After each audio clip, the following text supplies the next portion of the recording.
And in more breaking news coming in, it's a significant development in the ongoing investigation in Nashik. 3 more victims are likely to register fresh FIRs against the accused. This comes after sustained efforts by Nashik police and the SIT, who have been counselling these individuals over the past several days. Sources indicate that the victims were initially reluctant to come forward and lodge formal complaints, possibly due to fear, trauma and even social pressure to an extent. However, after multiple rounds of counselling and reassurances by the authorities, they have now agreed to pursue legal action. With these new complaints, the total number of FIRs in the case is expected to rise to 12 or even 14, expanding the scope and seriousness of the ongoing investigations. Do remember, it's 9 confirmed investigations so far.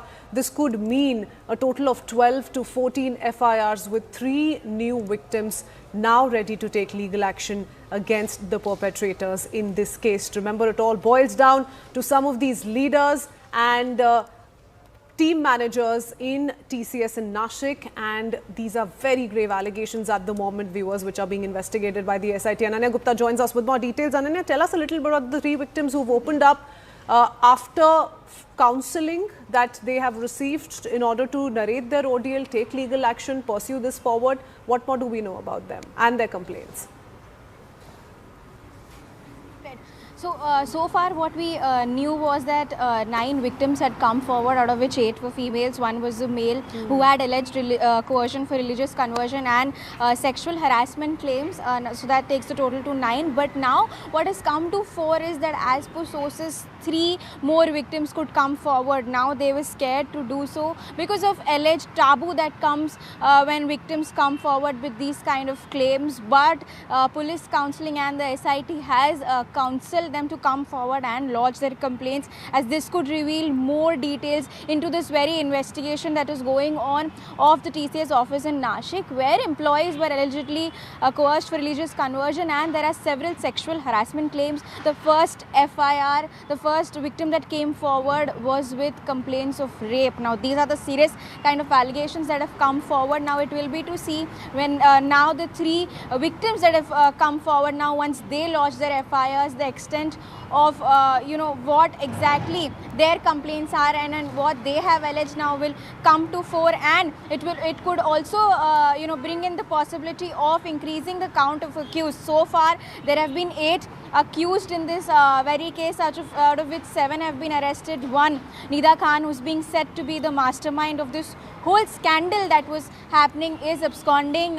Police has indeed formed search operation teams to trace her, because Nida Khan now will also become crucial, as she could, once she is arrested, she could also give information on exactly how many victims are there. So now a total of 9 FIRs, and once these 3 more victims, if they come forward, they have been counselled so far, but if they come forward and really lodge FIRs, this could increase the number of FIRs to 12, from 12 to 14 FIRs in the case.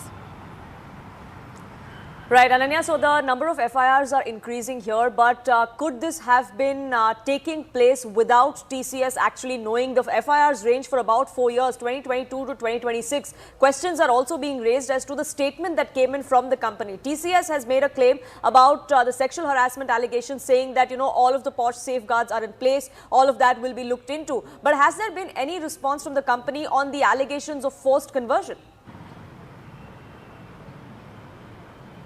So far, so as you rightly mentioned, now they have put out a statement, but it has not specifically pointed out to claims of religious conversion that the victims have alleged that they were being coerced to convert to some other religion than they originally belonged to. Now, the HR, in fact, who should have acted on it, did let go of these complaints. She put it under the rug, saying that, do you really want to get highlighted once they complain to her? So now the State Labour Department will also see if the POSH committee or the POSH policy was in place within that very company or not. So far, TCS has, yes, they have addressed the allegations, but specifically religious conversion claims that the victims have come out with. In fact, they've gone on to identify certain incidents that happened with them, from performing namaz to reciting other prayers of some other religion, to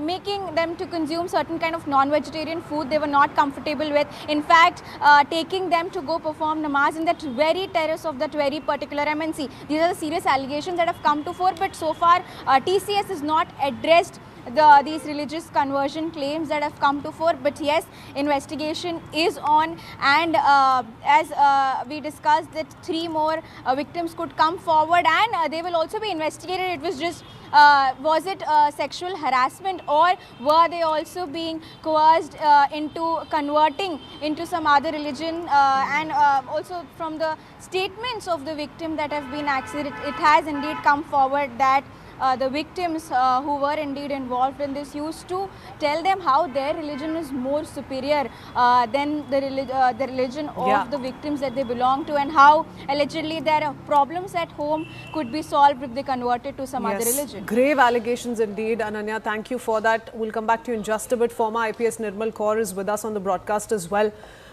We've seen the level of allegations that have come in so far.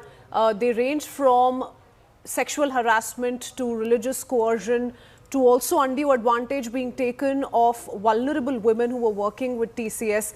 But Corna, how do you assess the overall situation? Now, this had been happening for 4 years is what we're learning, from 2022 to 2026, and more victims now speaking up after being given counselling. We're learning that the number of FIRs could go from 9 to 12 or maybe even 14 for that matter. But not only are these individual allegations important at the moment, what is also important to highlight is the several levels of corporate governance and its failure that's come to light. Definitely. This is a new, this has always been there, but it's coming to light now. Earlier we saw with that Falafel University also there was a lady doctor. And this is also the highly educated class, the white-collared class, the white-collared love jihad, you could call it. The corporate love jihad as we see it here. 40 kilometers, all of them belong to a particular community. The HR manager belonging to a particular community, all of them in league, working in cahoots. And love, if you fall in love, it cannot be a premeditated thing. So this is not love. This is a premeditated campaign to trap, women. First you honey trap, then you cannot go back, you cannot get out, then fear sets in, or you think that you colluded with it. So that kind of a thing setting in, and slowly they've been converted and, violated sexually, violated emotionally, violated in many, many ways. And by then, you become a victim of an abusive relationship, and then they convert, and then they're bearing children for them. And, this is a new, very dangerous trend, which is there in urban areas now, and educated, highly, such a reputed IT company. And I think there has to be some mechanism. We have very, very strict guidelines are there. And all the complaints made by these women were ignored by the HR manager. It's only when, this covert operation the police conducted, women posed as, the callers, and they got recruited, and that is how the police women could bring it out. Because the fear factor, it is done in such a suave, sophisticated manner that the victim doesn't even realize that the victim is being taken for a ride unless when it is too late. And, but ma'am, it's been several days since the FIR was filed, since the first arrests were made. Even now, the police have not been able to track down this HR manager, Nida Khan, who's believed to be running this entire racket. She's believed to be the ringleader of sorts.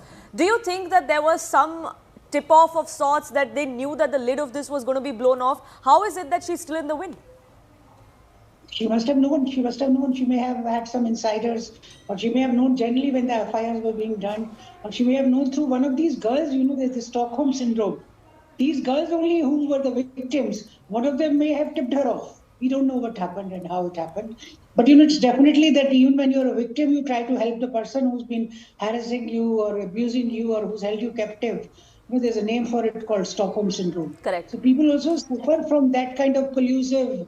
They behave in a very cooperative manner towards the towards the person who's harassing them, or the person who's who's abusing them. People become very kind towards them, and they somehow think that's a psychological that something happened. That the psychiatry studies it also.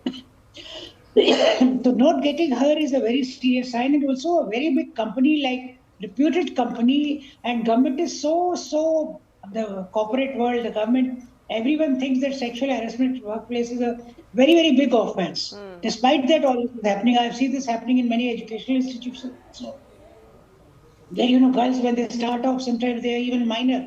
And all the girls were major. Despite that, they were taken in.